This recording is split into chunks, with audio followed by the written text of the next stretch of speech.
अंबरनाथ तालुका वारकरी संप्रदाय की तरफ से राष्ट्रीय कीर्तन महोत्सव का आयोजन किया गया है। विधायक किशन कथोरे ने राष्ट्र के सभी लोगों को उपस्थित रहने का ऐलान किया।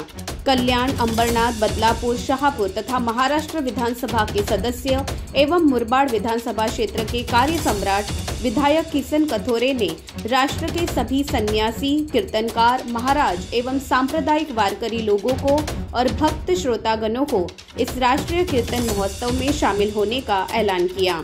ये महोत्सव 5 जनवरी से 14 जनवरी तक होगा।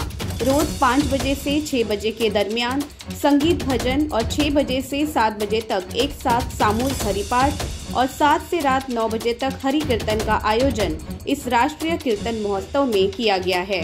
महोत्सव का नियोजन संत ज्ञानेश्वर माऊली खुले नाट्यगृह कुलगांव, नगर परिषद मराठी स्कूल, महात्मा गांधी चौक, बदलापुर पूरब की तरफ किया गया है।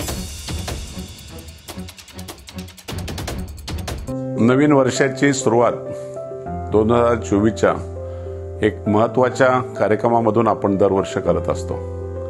राष्ट्रीय कीर्तन महोत्सव समिती यांच्या वतीने 21व्या वर्षात पदार्पण केलेले हे कीर्तन महोत्सव आपण 7 जानेवारी ते 14 जानेवारी पर्यंत आयोजित केलेला कार्यक्रम दरवर्षाप्रमाणे भव्य प्रमाणामध्ये आपण साजरा करतोय।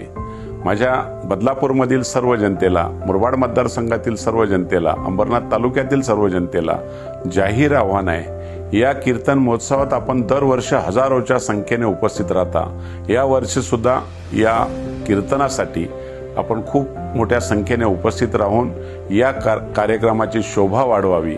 एक वेगळं वैभव या माध्यमातून आम्हाला सर्वांना पाहायला मिळते। परिवर्तनाची दिशा खऱ्या अर्थाने आपल्या मतदारसंघात व्हावी, हाच खऱ्या अर्थाने संदेश या कीर्तन महोत्सवाच्या निमित्ताने आपल्या सर्वांना देतोय आणि आपल्या सगळ्यांना विनंती करतो 7 तारखेपासून 14 पर्यंत आपण सर्वांनी कार्यक्रमाला उपस्थित राहावं। मराठी शाळेच्या भव्य पटांगणावर संध्याकाळी हा कार्यक्रम रोज आयोजित केलेला आहे। या कीर्तन महोत्सवात सहभागी व्हावं अशी मी राष्ट्रीय कीर्तन महोत्सव समितीच्या वतीने आपल्या सगळ्यांना विनंती करतो आणि नवीन वर्षाच्या आपल्याला सगळ्यांना शुभेच्छा देतो आणि थांबतो। जय हिंद, जय श्रीराम।